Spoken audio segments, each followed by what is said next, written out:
Today we have a crazy story of a Redditor messing up by mixing bathroom cleaning ingredients. We'll get into that in a bit, but first, today I messed up by bringing my new black neighbors fruit and flowers. My family and I moved into a new house in a predominantly white neighborhood in the southern US. A while after we moved in, the vacant house next door finally got filled by a family. Now, we all have ADHD and just time blindness in general, so 2 months have gone by since they moved in, and we just thought to bring over flowers and a fruit tray to welcome them. We all went over to say hi, and noticed the father, the only one to come to the door, was laughing uncomfortably the whole time. A few hours later, I realized today is Juneteenth. The new neighbors are a black family. We are painfully white. There's no way they think we chose this day at random to bring them a fruit platter and flowers. Just being real, I don't feel like what OP shared here is all that much of a mess up. Like, yeah, although it did overlap with Juneteenth and whatnot, and maybe they think you could be doing some kind of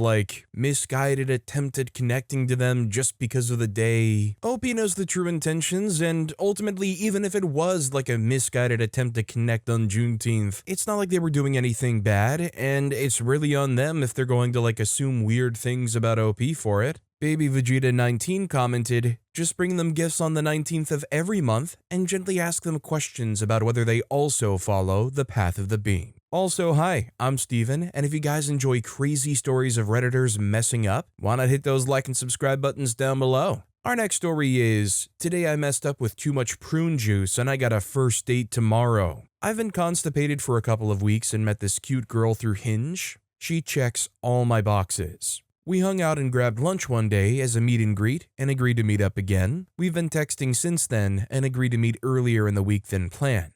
I want to make us a picnic and hang out by the river, got all my ingredients after work, and decided, hey, I haven't had prune juice in a while and it would be great if my mind wasn't focused on cramps all day. I started taking swigs from my 1.38-liter jug. Weird quirk is I actually like the taste. An hour or two of video games go by, and I hadn't realized what I'd done. I drank about 25 to 28 ounces of prune juice, not knowing a single cup or 8 ounces is the daily recommendation. The stomach is making the rumblies. Oh no. I hit up the washroom, everyone's asleep in the house, and I start blasting. It didn't feel awful, just a torrent of liquid coming out every 5 minutes. One last blast and I hoped it was over. My stomach won't stop rumbling, but I legit feel lighter. Gotta get to sleep, but kinda scared. Might have sabotaged my date tomorrow if it doesn't resolve in the next 10 hours. So, fortunately for OP, I would imagine that it would resolve in the next 10 hours. You know, I can't say I've ever really looked too into prune juice or anything, but I didn't know it came with a daily recommended serving. That said, just about the only times I've ever heard about somebody seeking out prune juice is when they're constipated. And forgive me if I'm wrong, but I feel like I've heard some people talk about drinking it around that time of the month. Poor Heather commented, remember to stay hydrated through all of this.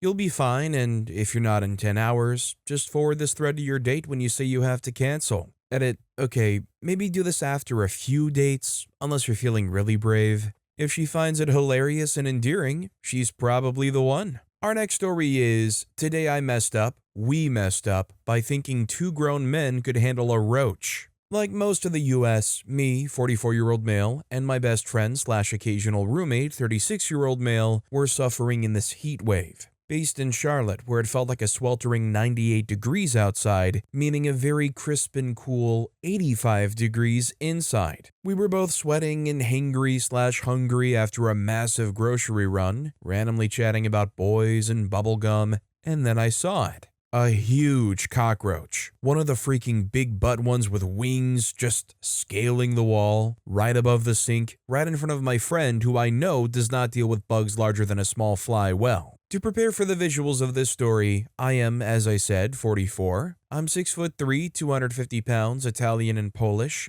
Imagine Tim Allen's gay best friend on that show, but with less fashion sense and a cuter face. Final Fantasy bearded bear meets tax accountant. My best friend is 5'8", 170, svelte, sexy Puerto Rican with the ability to rock your Jimmy Choos with a custom memoir of a geisha outfit one day, and do the street gang thug the next to conservative Italian business suit race driver with a penchant for leather the next. So we begin. I pulled my friend out of harm's way, and the madness started as soon as he howled and began jumping around. I hate these things with such a passion, and have killed my share of crawlies with a big firm swat of a shoe. Sadly, I was only in socks at the time, so I said, "Give me your sneaker," and without us taking our eyes off this freaking thing, he pulled off his sneaker and gave it to me. As I began to position myself for the angle, he squealed/gasped/grunted that he just bought those sneakers and snatched it out of my hand and went for a broom instead. A broom.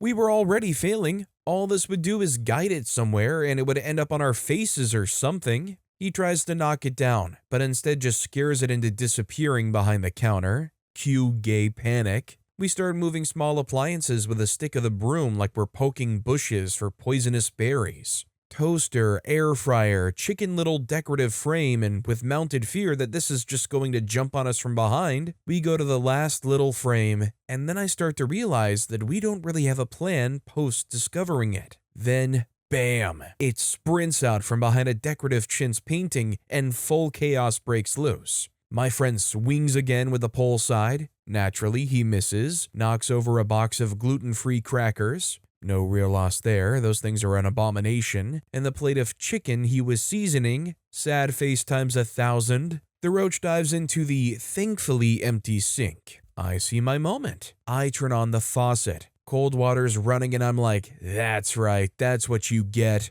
Until I realize all I'm doing is making it wet. It's way too big for the drain. It's not dying, it's enduring, and I'm basically waterboarding it, and this thing is just taking it like it's trained for this. My friend shouts, "Make it hotter!" like this is an interrogation, so I crank the hot water without thinking. For a second it stops moving and I let up. Mistake. Huge mistake. It starts crawling back up the drain like it just took a quick breather. This thing had the energy of someone who's been through worse. It had been trained. It was ready to fight. Now begins the war crimes portion of the story. My friend starts randomly pouring all of his cleaning products into the sink, and now we have this horrible mix of dish soap, lavender spray, and a very alive, extremely ticked, and nice-smelling cockroach swimming in it. We are literally torturing this thing with pleasant-smelling chemicals while waterboarding it with scalding water. What have we become? I try to hold it down with water again and ask him to get anything to end this. We have tools and sharp things and heavy things.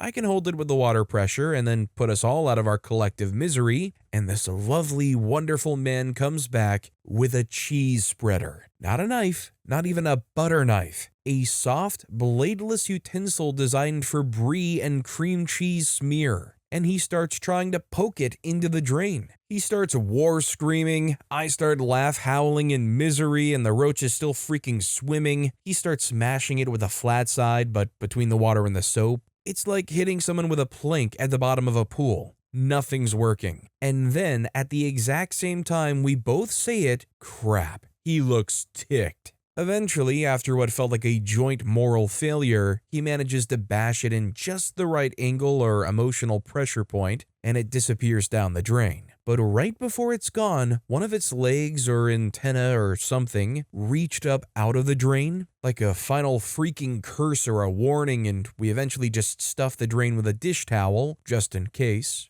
We just stood there, soaked in sweat and trauma, chicken ruined, crackers dead, sink full of frothy torture and citrus-scented cleanser, and we knew that thing will come back. And it will find the cheese knife. You know, when I see a bug in my house, generally I'm pretty tolerable of them. Usually I want to capture them and release them. But I gotta be honest, two bug types I have historically never played around with are cockroaches and spiders. Thankfully, in my neck of the woods, it seems like most spiders are generally harmless here, but sometimes they can be pretty dang big, and I am not meshing well with having that 8-legged creepy crawly in my house. The real problem for me is, what I hate worse than seeing a cockroach on the wall is having to clean up a smashed cockroach off the wall. I mean, I hate them with a passion. I have my fair share of bug spray, like heavy-duty Raid. But even then, when you hit them with the Raid spray, it still takes them like a minute and they'll fall off and fall behind the couch and you'll never see them again until you finally restructure your entire living room later. I don't like roaches, man. Jvanke commented, "See, I came into this imagining you passing a joint back and forth before you dropped it on your wiener or something. I wasn't disappointed though. Our next story is, today I messed up by opening a jar of garlic. I had gone to the grocery on my lunch break to snag a bag's worth of ingredients. I drive home, settle in, and after a bit, start cooking dinner. Halfway through, I realize I'm missing the jar of garlic powder I had purchased. Running out to my car reveals it had slipped out of the bag and was in my passenger floorboard. I bring it back to my kitchen, relieved to have my favorite seasoning restocked. Distracted by my meal prep, I go to remove the plastic seal over the mouth of the jar. I have no nails, courtesy of a lifelong nail-biting habit, so out of reflex, I use my teeth to nip the edge of the seal and rip it off. Now, we're in the middle of a mega heat wave, and the garlic being left in the car apparently caused it to heat to the point the air inside the jar expanded. Meaning, my little plastic container of garlic powder has become, in effect, a garlic grenade. I pulled off the seal, and a cloud of garlic powder rushes out of the opening. My seasoning sandstorm sweeps into my mouth, and a blizzard of garlic coats my shirt like a grainy bib. My eyes sting. Thick wisps of garlic sear my nostrils. I start to gag and stagger over to the sink, through my dog, previously waiting hopefully for a dropped morsel for my meal prep, nearly trips me as she tries to help with my obvious distress. I end up spitting out a mouthful of powder and rinsing my mouth multiple times as I wait for the seasoning overdose symptoms to pass. My nose is running, my eyes watering, and I keep gagging involuntarily while my cats come over to sniff at me, wrinkle their noses in distaste, and strut off in judgment. Once the disgusting taste is gone, I change clothes as I reek like an Italian restaurant's dumpster. Unfortunately, I discover garlic powder everywhere I go in the kitchen. Like when you've gone to the beach and keep discovering sand in every crevice of your car, garlic has made its home in the recesses of my kitchen. No matter how much I clean, I'll turn around and more garlic will settle into tiny garlic dunes on the counter, the stovetop, the floor, and the shelves.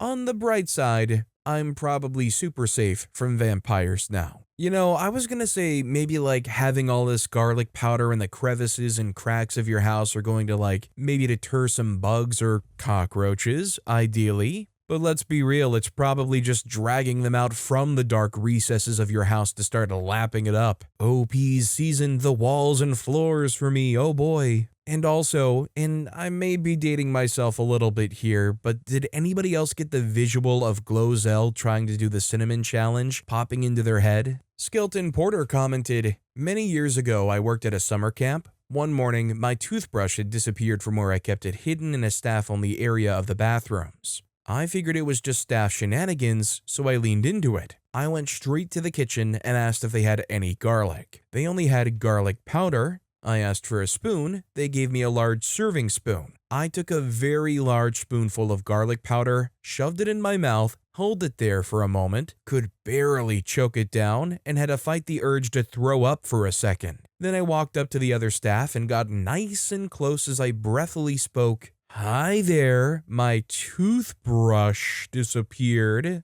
You could see the reactions of surrounding people as the breath cloud reached them and they recoiled. Turns out someone had just moved it up to a higher shelf, above the eye line of my nearly 6-foot tall self while cleaning, and it was safe and sound the whole time. But it's still kind of funny summer camp shenanigans, and we laughed about it later, after I'd brushed my teeth, and the smell had dissipated hours later." Our next story is, today I messed up by trying to be funny during my wife's ultrasound. My wife and I, both 31, are expecting our first baby. Very exciting, very emotional. We went in for the 12-week scan. Everyone's in a good mood, the tech is sweet, and everything is looking great. Then she says, "Let's check for a heartbeat." She puts the wand over my wife's belly, and the room goes quiet. Then, lub-dub, lub-dub. Without thinking, I blurt out, "Sounds like a tiny raven there." No one laughs, not the tech, not my wife. The tech just says flatly, "It's a heart, not a party." My wife, God bless her, gives me that "please stop breathing for a second" look. For the rest of the appointment, I stayed silent. Then later that night, my wife texts me from the other room, "Tiny Rave? Really? We're naming the baby Oliver, but I know the real name will be DJ Heartbeat." Am I stupid? But don't answer that. But I just don't understand what OP did wrong here. OP made a kind of lighthearted, commenty joke thing that didn't land, and why is everybody so upset about it? Tiny rave? Really? This is a child's heartbeat we're talking about here. You know, maybe I'm just overlooking the anticipation, the nervousness of the moment, hoping that the baby is okay. Like, maybe it's a weird, snappy reaction because they're still filled with all those nerves. Ms. Daza commented, "Full disclosure, I was an L&D RN when I had my oldest kid, so I knew most of the staff at the office. During our first ultrasound, our tech pointed out the little arm buds and one little leg bud, but couldn't see the second because of the way the kiddo was angled. She said, 'I'm sure it's there, just hard to see.' My husband replied, 'I sure hope so. Otherwise, if it's a girl, we'll have to name her Eileen.' The tech cackled and then proceeded to be disappointed every ultrasound I went to by myself over the next 3 pregnancies. Our next story is, today I messed up by going to the hospital for constipation. So it's been hot, right? And I work in a truck with no AC for about 5 to 8 hours a day. I've not been hungry but mostly thirsty, so I've been doing nothing but drinking and maybe having fruit and crackers. Well, I got off work yesterday with extreme pain in my side. Told my husband, and he panicked because it sounded just like his experience with appendicitis that he had when he was younger, so he drove me to the ER. After some tests, it was discovered that I was just extremely backed up. Like, so full of poop, it was clogging my intestines and causing the intense pain. I was given some strong laxatives and electrolyte drinks to get, etc., etc. My husband was laughing his butt off, saying that I lied when I told him I wasn't full of crap. I'm so embarrassed. Remember to eat something with fiber, even in this heat, guys. You know, this story reminds me of a time where a relative of mine was on a particular health kick, and most of their diet revolved around them eating pretty much only chia seeds at times. For anybody that doesn't know, chia seeds are what they are, seeds that are very high in fiber, and especially a major way of how they work is after you eat them, they continue absorbing water and expand in your stomach. To spare a lot of the graphic detail, it didn't end very well for them. They got very spurned off of chia seeds, and not only was it similar to what OP experienced here, but they also got a kidney stone from it. Cheese Manipulator commented, "Abdominal pain of any sort is not good. Actually, severe constipation can be dangerous, and the pressure on the colon can restrict blood flow and become an obstruction if it gets bad enough. I wouldn't feel that embarrassed about it. Drink more water, by the way." Our next story is, today I messed up by walking into my neighbor's house at 2 a.m. I went out with some friends and had more drinks than I planned and then got dropped off around 2 a.m. I live in a townhouse complex where all the units look basically the same, and being slightly drunk with the lights low definitely didn't help at all. I confidently walked up to what I thought was my front door. It was already open a crack, which didn't seem that weird in the moment. I figured maybe I forgot to close it fully before going out or something, so I just went in like I owned the place. Well, a few seconds later I heard footsteps coming down from upstairs. My heart dropped when I saw my neighbor. He, who was shirtless and pretty much half asleep while also holding a gun in his hand. We looked at each other straight in the eyes, and after about 2 very tense seconds,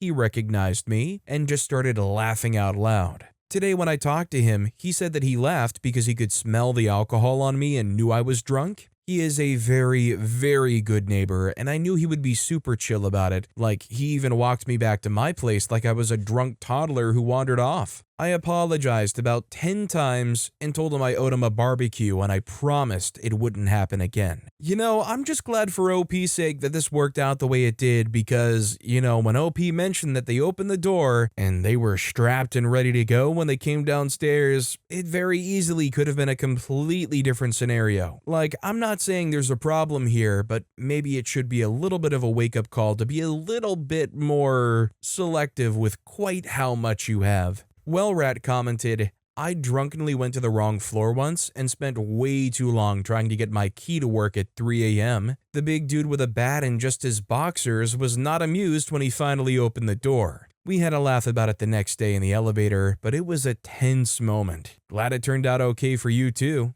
Our next story is, today I messed up by telling my boss his baby looked like Winston Churchill. So this happened about a week ago, but the shame is still raw. My boss just came back from paternity leave and brought his newborn into the office for a short visit. Everyone gathered around to admire the baby. It was one of those classic office scenes with people cooing and saying how beautiful he was. Now here's the thing, I panic when I don't know what to say. So when it was my turn to say something about the baby, I nervously chuckled and said, "He kinda looks like a little Winston Churchill, doesn't he?" Silence. Like absolute silence. Even the baby stopped making noise. My boss just stared at me and awkwardly said, "He's 3 weeks old." I tried to explain I meant it in a cute way, like, all babies kinda have that wrinkly, wise look, but the damage was done. A few coworkers laughed, but it was not a good laugh. I haven't been fired yet, but I definitely got a few emails about professionalism in the workplace forwarded to the whole team the next day. Is this really like an issue of professionalism in the workplace? Did OP really say something out of line? Like OP wasn't out here saying something wild like, "Oh, that baby looks like a sloppy bowl of porridge. What happened? You let him stay in the oven a little too long?" Like they weren't saying like ridiculous professionalism issue facing things.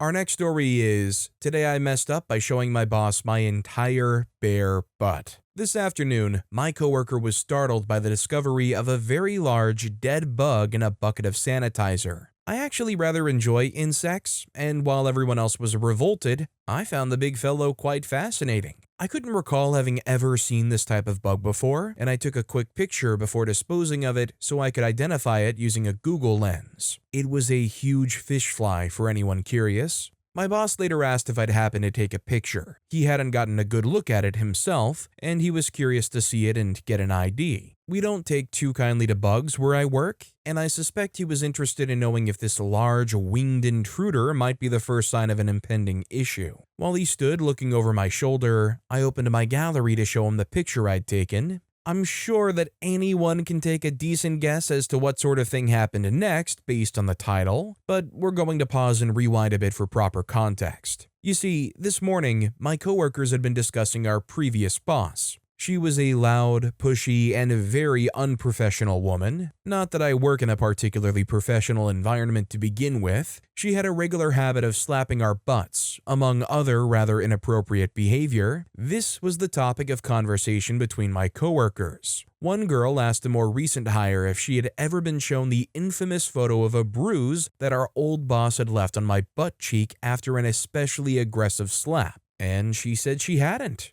Of course, I showed her the picture. It's heavily cropped, but still very much a clear picture of my bottom. Obviously, you know what happened next. I, a young woman, opened my gallery in front of my 65-year-old boss. What came up was not the big creepy bug picture. Instead, we were both suddenly confronted with an alarmingly clear image of my full, bare butt adorned with a lovely hand-shaped bruise. I immediately blurted out, "I'm so sorry, name." He went bright red, spun around and shouted, "Never mind," and rushed back to the office. I crumpled to the floor in tears of unstoppable laughter, absolutely mortified. We did not make eye contact for the remaining 30 minutes of my shift. I might need to transfer to a new location. So considering that OP said I don't work in a particularly professional environment to begin with, I'm assuming OP's not gonna get in major trouble and whisked off to an HR or something like that.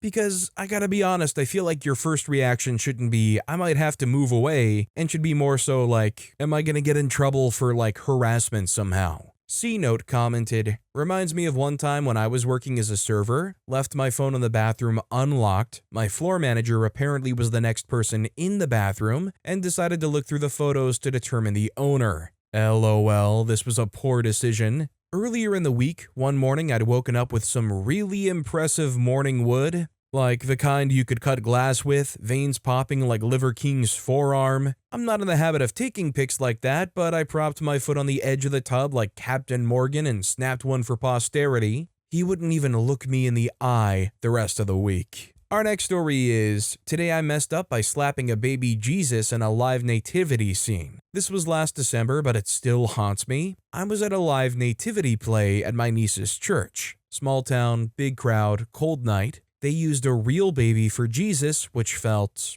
ambitious. I was standing near the front with hot cocoa when a wasp, yes, in December, flew straight into my scarf. I freaked out, started slapping at my neck like a lunatic. I tripped on a curb, lost my balance, and tried to grab onto something to steady myself. I grabbed the wooden edge of the manger, pulled it forward. The hay-topped platform tipped, and I, with my flailing hand, ended up slapping baby Jesus right across the forehead. The actual, real baby. The poor thing started wailing, Mary screamed, Joseph tried to catch the baby, a wise man yelled, "Oh my God!" Everyone stared. I set down my cocoa and just walked to my car in silence. Opie just stumbled into and right out of like a Hanna-Barbera cartoon short. It feels like a scene cut from one of those like early 2000s movies where a guy's trying to impress his girl's parents for the first time and they go out to like a nativity scene together and this mayhem happens. Like this feels like an extra scene meant for like Meet the Parents or something.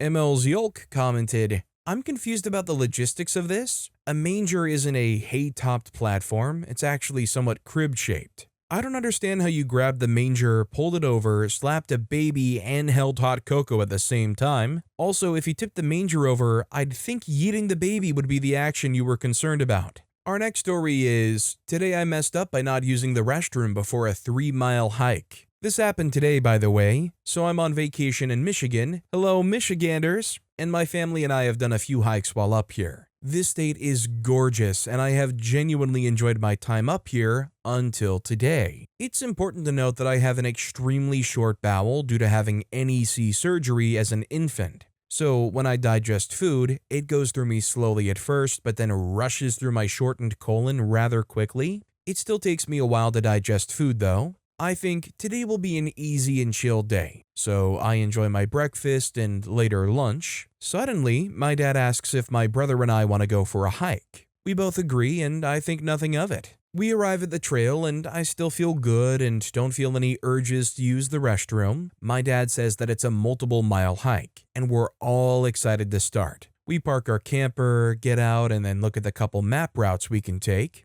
We decide on the 3-mile route, as we feel it'll give us a challenge but also wouldn't be too long for us to walk. We get started and everything feels good so far. I'm enjoying being in deep in the woods when suddenly I feel it. A gurgle escapes me and I feel a bit of pressure. Oh no, not now. My dad then informs me that we're 1 mile in. Crap, there's no way I can make it. I keep pushing through though as the pressure keeps getting worse. Suddenly the pressure is so intense I can't take it anymore. I tell my dad I have to use the restroom and now. He quickly looks around and finds me a somewhat hidden spot in some trees. I speed walk through the thick leaves and tree branches and balance myself on a log as to where my butt is hanging off. I quickly yank down my shorts and let it loose. The relief I felt when I expelled it all out of me felt magical. I finish, clean myself up, and then walk back into the trail. I felt 5 pounds lighter. It was amazing. We continue the hike without any further issues and successfully make it back to the camper. Moral of the story is know your body and always at least try to go before doing long or strenuous activities.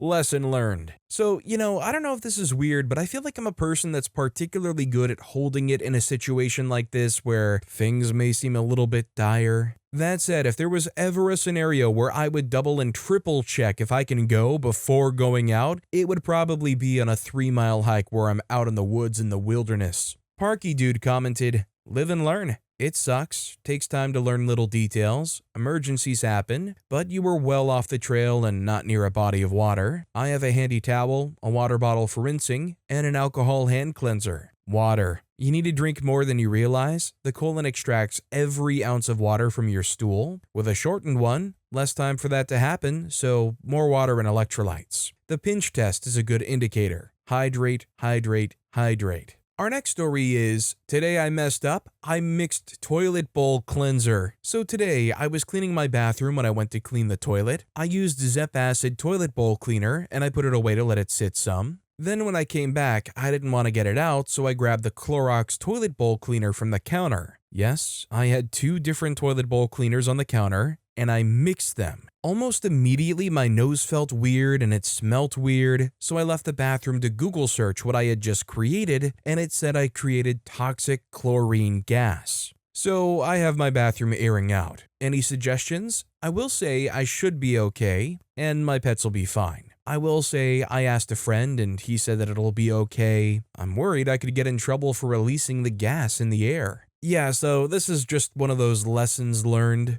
In fact, I feel like it's unfortunately surprisingly common to see like videos of people cleaning things, and they do this very exact wrong thing. In fact, I think there's a very popular TikTok of a person using the toilet bowl cleanser around the rim, following that up with like Clorox powder. It's actually insane what they're putting out there, and they don't seem to realize that they're creating right in front of them. Like, are they making the TikTok with a gas mask on? Our next story is, today I messed up forgetting that elevators aren't private. For the last 2 freaking years, I've been going into the office 3 days a week.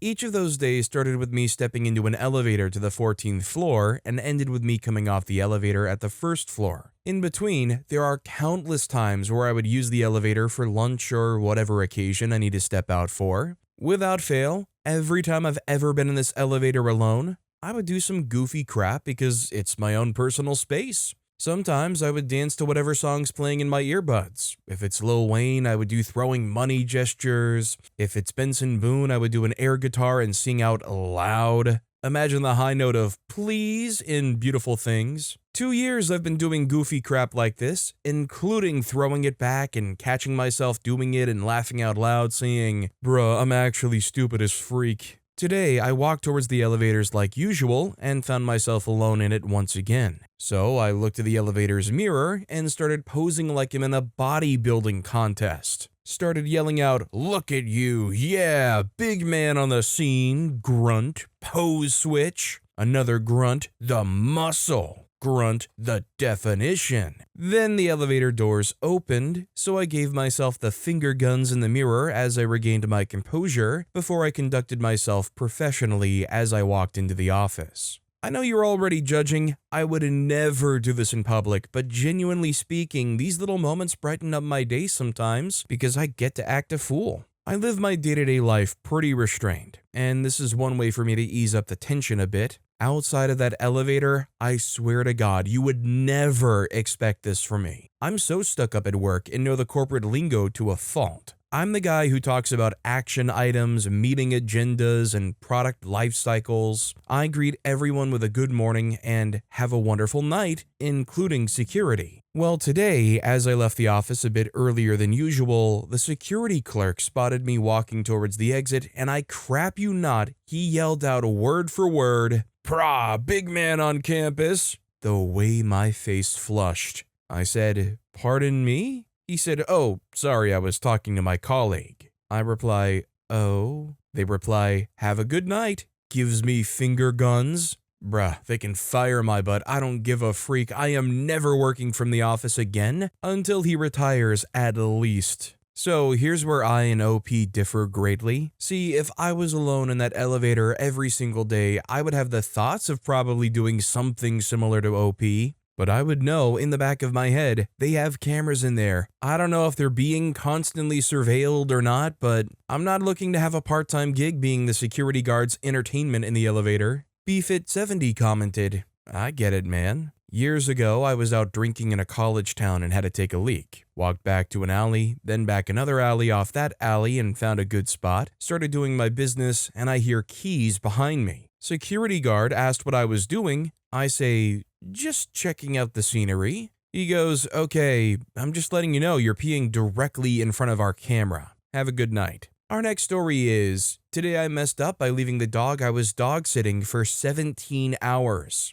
So this wasn't on purpose, I swear. I agreed to dog sit for some super close family friends while they were out of town for the week. Enter Peter. Not his real name, but it fits. Peter is probably the most high-maintenance dog I've ever met. He has to sleep in a bed with a human or he won't sleep. He has his own room, because if you leave him unsupervised in the house while you're gone, he will wreck everything. He requires constant attention. If you're not petting him, he'll nose you until you give in, and if you do pet him, you better not stop or he starts the whole thing again. Also, he's not really potty trained. He knows to go outside, he just doesn't always feel like it. To make matters worse, I'm apparently highly allergic to something in their house. Every night I spent there, I had coughing fits, sneezing fits, couldn't breathe properly, and was knocking back Benadryl like Tic Tacs. But I stuck it out because I love this family. They didn't have another option. And here's the kicker,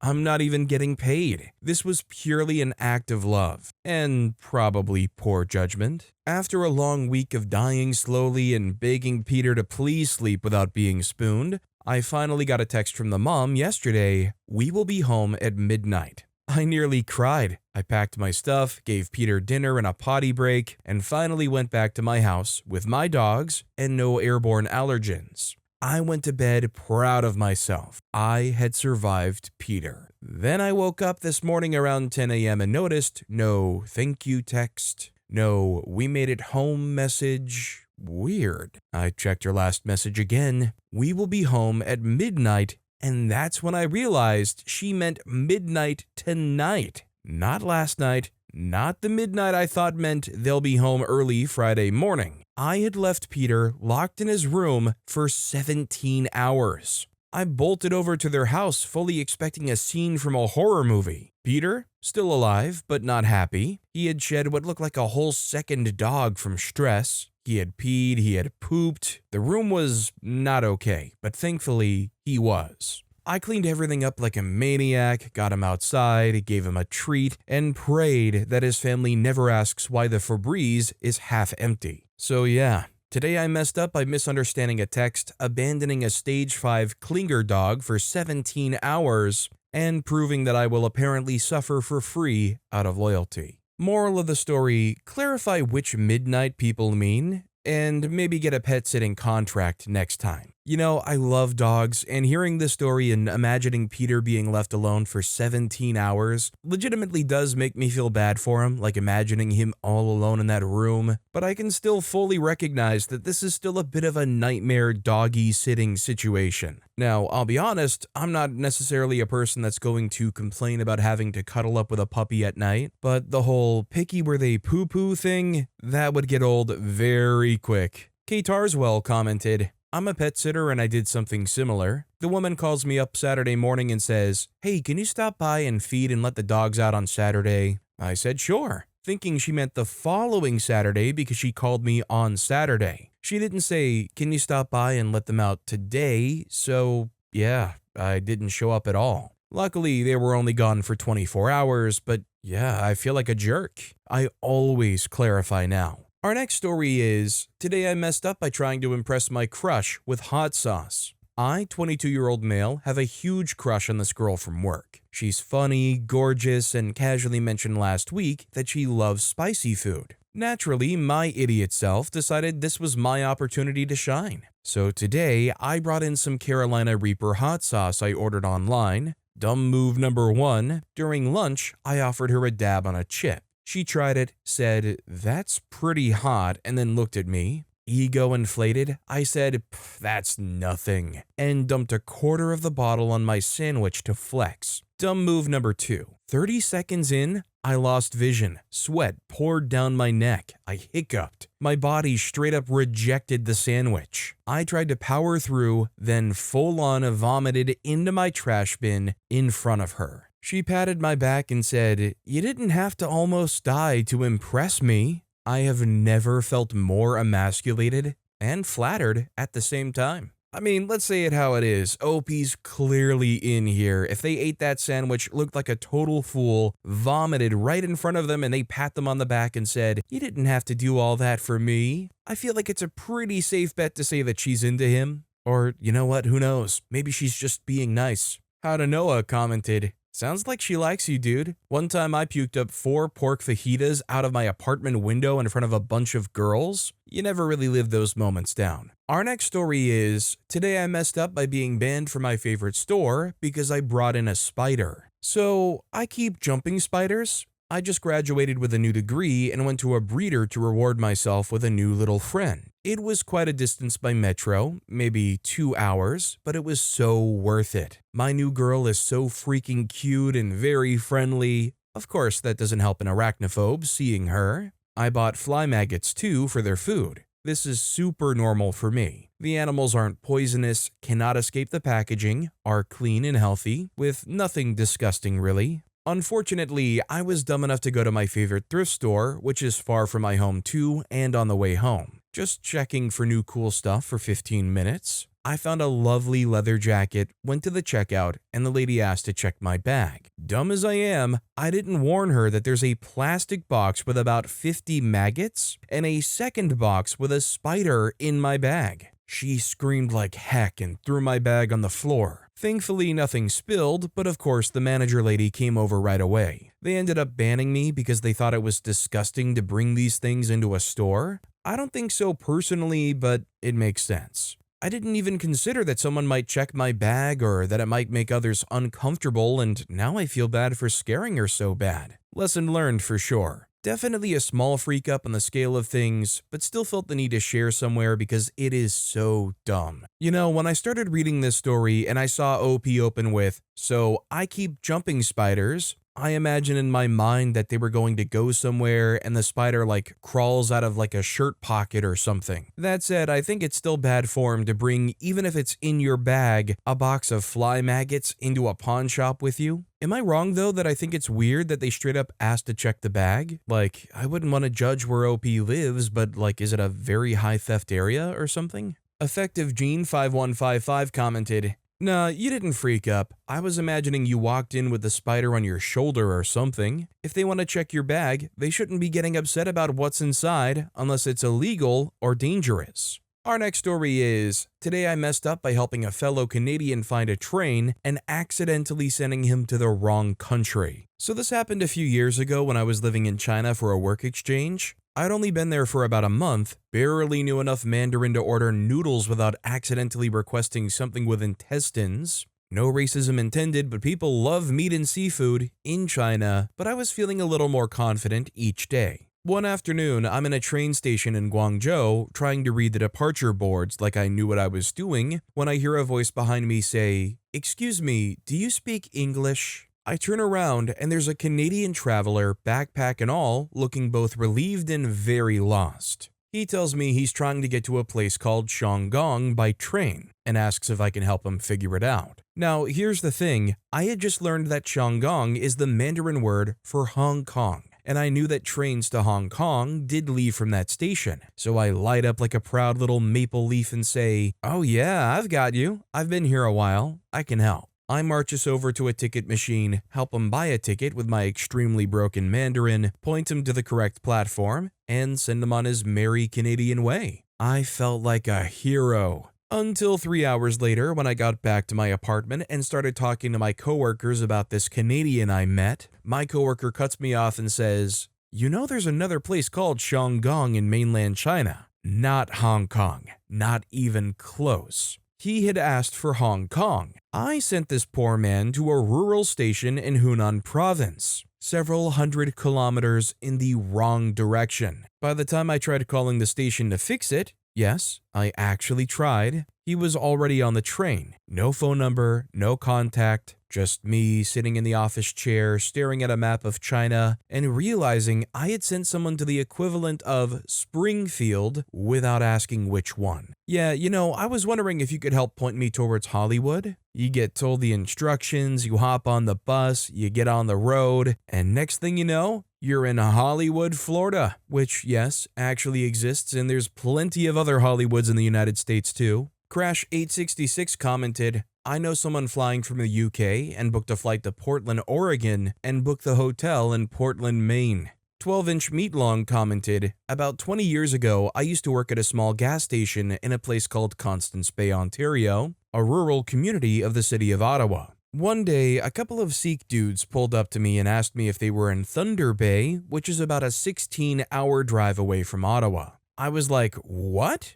Are you sure you don't mean Constance Bay? Because that's what this place is called. But nope, They insisted they were looking for Thunder Bay. So I asked again, Thunder Bay, Ontario? You're sure that's where you need to be? And again, they insisted that yes, and they needed directions. So I said, sorry, but if you're actually serious and you meant to be in Thunder Bay, then it's about 16 hours that way. Their faces just went blank for a second, and then they finally realized that I was serious and that they were nowhere near Thunder Bay. They looked extremely worried as they drove away. I often wonder if they were actually 100% serious or if they were just getting the names mixed up and they actually did mean to be in Constance Bay. And if they had to be in Thunder Bay, did they actually make it there in time? And why did they have to be there? Our next story is, today I messed up by changing my diet and getting fired. Started a few weeks ago when I decided to get healthier after my father had finally become cancer-free and more independent, and I no longer needed to take care of him as much. So I started working out in my room every day and got a nutrition plan from my brother-in-law. I worked at a Walmart distribution center. I picked up every Saturday and Sunday shift and stayed late every day working in multiple departments to stay 12 hours, hitting around 70 hours every week. I started eating double the calories I usually would, but failed to pay particular attention to only one meal with rice a day. I was definitely eating fruit and vegetables and protein galore, but the amount of rice I was consuming was not the recommended amount in the nutrition guide, thus leading to constipation and then hemorrhoids. Starting this past Sunday, I thought they could be something else. But on Monday night, I researched and realized what it was. I went into work Tuesday and noticed how much worse it was feeling as the day stretched on. So I left early, using my protected time off, and soaked in the tub to get relief, as well as buy Prep H for the nights and following day. Where I truly freaked up was not realizing the attendance policy is based on a 5-point system, not 10. Initially, 2 of my points came from me taking days off of my own accord, but afterwards, I needed to take more time off for helping my father recover from surgery and chemotherapy and doctor's appointments. Backstory, I'd been with the company since September of 2024 and started helping Dad in December after the diagnosis. After a few weeks of accumulating points, my old manager recommended starting the process of applying for family leave of absence. Because I hadn't been an associate with Walmart for over a year, this was a temporary arrangement, and being an exception for this due to my work ethic and kind manager, I was granted it, but accumulated over 5 attendance points previous to it taking effect. Present, fast forward to 3 weeks ago, my father's now doing well, and I find myself wanting to improve my own life, i.e. the start of the story. So, after giving myself hemorrhoids, I took yesterday off in an attempt to get better sooner, only to be called into the office a couple of hours ago, today, and told that Walmart would be parting ways with me. Every time I feel like I've heard some story about somebody's experience being employed by Walmart, it's always been like a dumpster fire, like bottom of the barrel thing. I'm sorry, OP, but you took off marginally too much time, so we as a company need to save money and live better by letting you go. Pepperoni Baby commented, "No freak up detected, you took care of your health and your family." These types of employee handbook but nonsense attendance policies are designed to be as inscrutable and arbitrary as possible so that they can more easily take advantage of workers. Only the crappiest employers have them. Sorry about the hemorrhoids. Piece of advice, when you have a seat, make sure your legs are pressed together so that your body weight is on your legs and buttocks, not on your core. I had problems with my sitting posture that were exacerbating them like 10 years ago. Our next story is, today I messed up by driving a manual with a handbrake leading to constant stalling on the road. For context, I have a driver's license which allows me to drive both manual and automatic cars since I learned and passed my driving test with a manual. I'm European. The last time I'd driven a manual was 5 months ago, the day I passed my test and got a license. Since then, I've been driving an automatic car. I passed my test on the 8th try. Before then, I had problems with severe driving test anxiety, the worst I've had in my life. I would often be very tense and even had uncontrollable physical leg shakes even when I was doing things I was good at and was performing correctly. I couldn't control my bodily reaction, which felt like it came from nowhere. Despite my mental errors, I passed my test and was happy to be done with all the anxiety it had caused me. Since the time I passed, I've been successfully driving an automatic car to school and so on, no accidents or traffic violations to date. This automatic car, I don't know about the others, has the handbrake off at all times and does well with just the parking P mode. Important for later. Today, I was urgently asked to get a family member's manual car from the repair shop in our town as no one could at the time, so I agreed. I got there, and after getting in the car and preparing to drive, I drove off into the main road. The car made some weird sounds as I began driving. I wasn't sure why. I was in first gear. I checked it. I got into our main town road, and after driving less than 20 meters, I stalled upon trying to accelerate and get into second gear. As I was attempting to start driving from the first gear, a bus came behind me. I drove very slightly forward and stalled again. The bus braked once again and started beeping. I felt like crap and very sorry for possibly causing trouble, as the bus driver most likely had absolutely no idea what I was doing. I drove once again. The bus turned into a bus stop. I stalled once again. A car was behind me. I put out a hand to indicate I was sorry. The driver passed me and looked at me weirdly. Rightfully so, and the bus driver drove out of the bus stop while looking at me angrily and probably cursing me out. I once again put out my hand to say sorry. My legs started shaking violently and I was trying to grasp what was wrong. I couldn't get it. There was beeping inside the car as well. It was telling me I was doing something wrong. I still couldn't understand. After another 20 meters, another car passed me as I stalled once again. I was now indicating with hazard lights. After something like 100 meters, I got out of the main town road and got into a residential street. Stalled, and finally got into the parking space by the family member's apartment. As I was finishing my parking, I finally understood what the problem was. The handbrake was on. I felt so dumb and devastated I wanted to cry. After my realization, I couldn't leave without driving with the handbrake off. So I drove a lap further from the residential street without stalling and successfully came back to the parking space, parked, and left to go home. As I was going home, I immediately searched on the internet if I had caused any serious damage to the car. Generally, there shouldn't really be anything serious at all, as I drove a very short distance at a low speed. Once I reached my home, I had a breakdown and got comforted by Mom. I'm 19. Just now, I had a conversation with a family member whose car I drove. I explained what happened. They think it should be okay, but will check and inform me if anything is wrong. I'm absolutely okay with compensating for anything necessary. I forgot about the use of the handbrake as the automatic car I drive doesn't use it, and it's always off. I hope this will be a learning moment for the future, and I won't forget to turn off the handbrake when I need to drive a manual. Let this be a learning curve for me and other new drivers. Hopefully, you won't have to freak up this bad. You gotta love it here in the US versus wherever it is that OP is, having specified licenses for driving manual and automatic. You just have to hop into a car here in the US, barely show that you're competent enough to turn it on and turn the car around, and they say, here you go, enjoy, as long as it's not like a motorcycle or a heavy-duty truck or something. My alt account commented, the driver's license specifies which type you can drive? Interesting. For cars here in the US, you're just qualified to drive. It's up to you to know if you can drive a manual transmission or not. OP responded, it's like that where I live. If you learn to drive an automatic car at your driving school, pass the test and get a license, then you can only drive automatic cars. On the other hand, if you learn to drive a manual car, once you get your license, you can drive both manual and automatic cars. Our next story is, today I messed up by skipping leg day for the past decade and then trying to catch a bat. Actually feeling the repercussions of this freak up today as I sit struggling to console my newborn child. Last night, a bat made its way into my house in the dead of the night. My wife and daughter were asleep while I lay in bed doom scrolling. We had decided to sleep in the nursery tonight instead of our room. As I lay there, dead tired, I see an animal fly into the room and it was fast. Circled the ceiling multiple times and rapidly left back into the rest of the house. Naturally, I screamed like a goat and pulled the covers over my head. My staunch bravery causes my wife to stir, but surprisingly, my daughter didn't care to watch her father overcome nature. She's beyond all that macho nonsense.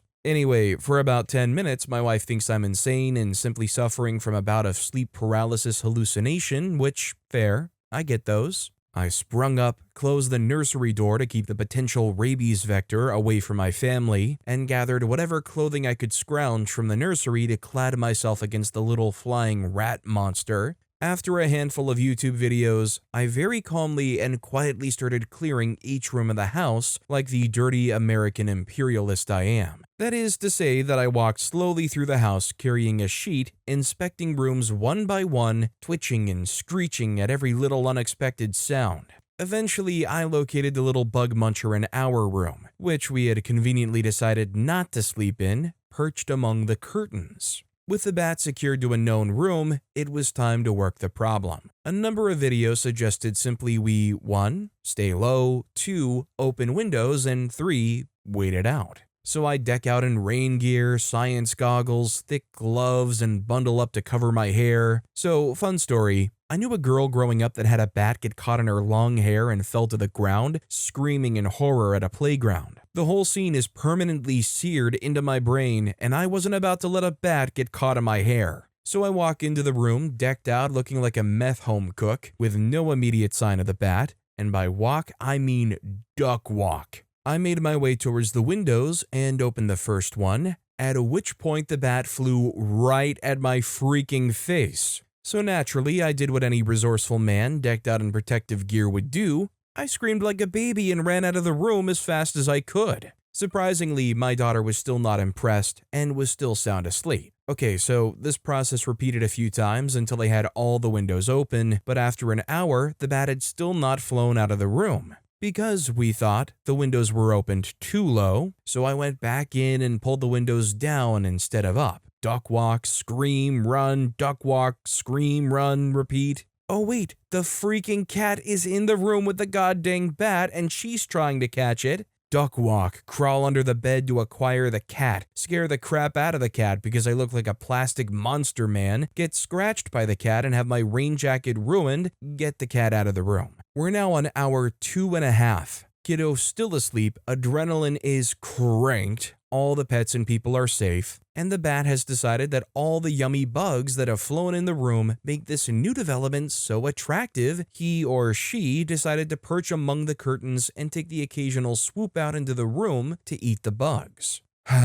Time to keep working the problem. My wife suggested Tupperware and cardboard, and the bat seemed somewhat tired and had perched in an inconvenient spot for such a plan. After 2 more hours of stock and broom poking, attempted cardboard box trapping, and then finally using a Tupperware from a blind spot approach when the bat finally perched in a convenient location, we succeeded in capturing the little bloodsucker. We slid some cardboard under the Tupperware and yeeted that crap out the window all at once. Then quickly closed up shop, vacuumed up the bugs, and sat in the living room to eat and come down off the adrenaline. That's when my daughter finally woke up for a feed to congratulate mom on a nap well achieved. 12 hours later, I am in the worst leg day pain of my life. I have not felt this level of butt and quad pain since I was in the Navy and had my butt beat by RDCs at boot camp after the peanut butter shot. To make things worse, my wife and I are so freaking exhausted, and my daughter has been colicky all day, which we typically solve by bouncing, leg bounce, yoga ball, rocking chair, or just walking around, but it just hurts so much.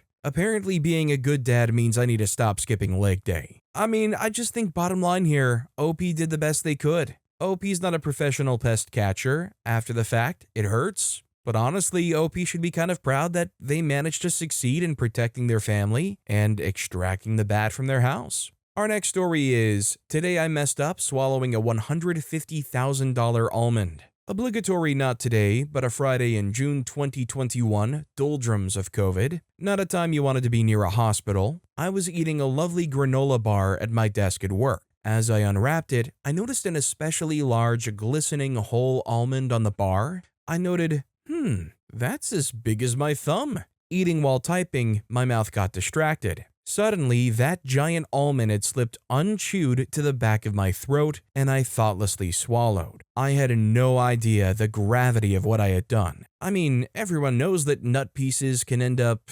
undigested, but I had never swallowed a nut so large. Not by a long shot. I awoke Saturday morning feeling funny. I had a very small pain just under my stomach area, but no worries yet. I proceeded to drink 2 big coffees and eat my cereal as normal. That was another mistake. After an hour or so, I was rocked with pain and unbelievable pressure in that spot just below my stomach. Soon, I began vomiting, rolling in pain and strain vomiting. Then I remembered the almond. We headed to the ER, and when checking in, I did say I thought I had an intestinal blockage, but true to form, no healthcare worker actually believed me until they reluctantly did a CT scan. My small intestine was not just blocked, it had started telescoping upon itself, which risks cutting off blood flow to the organ. I was taken quite seriously and was whisked back to a surgery prep area. The next thing I knew, I was in a room with a soft-spoken nurse who's telling me they have to place a gastric tube before my surgery. I was in no condition to really appreciate what that meant, and just then, a bull of a nurse entered the room. In a hospital, it seems there's always an employee they know they can call when they need to really hurt a patient to help them, an employee who can hurt people without flinching. This was that nurse. She approached me with a tube, explained they have to feed it through my nose down into my stomach to constantly suction out my stomach secretions so my surgery site could heal without disturbance for a few days. The bull nurse drew her fist back and basically punched me with a tube square in the left nostril. My nose exploded with blood like fireworks and would not yield, so they decided that tube was too large in diameter. They had to try again with a smaller tube in the only non-destroyed nostril I had left, so she punched me again in the nose with the second tube while I was frantically guzzling water to keep my windpipe closed, and she successfully shoved the tube all the way down until it reached my stomach. The surgery was uneventful, to me at least. They had installed a urinary catheter while I was out, which felt a little creepy to me. I mean, it was medically necessary, but it's still weird to find out someone was poking in your you-know-whats while you're under anesthesia. I spent the next 5 days in the hospital, the first 3 with that tube in my nose/down my throat. My surgeon would visit every day, and I had to recount every fart I had after the surgery. When I was eventually compelled to have a watery bowel movement, the nurses had to observe my poo, make notes, and report to the doctor all about it. Basically, they needed to know my digestive system was still working and not bleeding, and the first time it was reported that I had had any bowel movement, the surgeon whistled, "Whoo!" And with that whoo, I suddenly realized the gravity of all that could have gone wrong with the surgery. When they finally slid the tube up my throat and out of my face, I was on a liquid diet the first 2 days, and then given a slightly more complex diet to follow for a while at home. I was discharged after 5 days, but it wasn't over.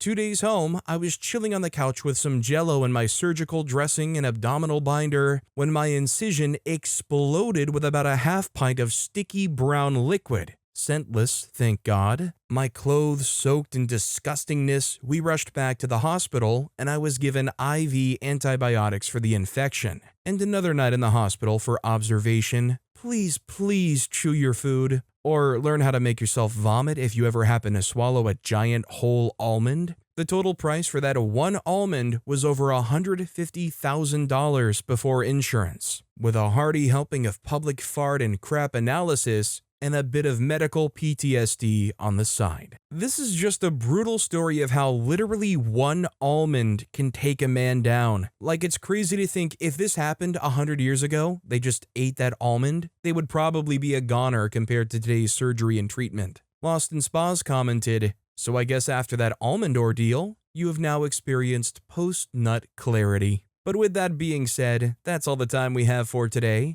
Now, if you want to hear another absolutely crazy story of how a Redditor messed up, check out that video on the left. Or if you missed my latest video, check out that video on the right. That said, I'll see you all next time with some more stories.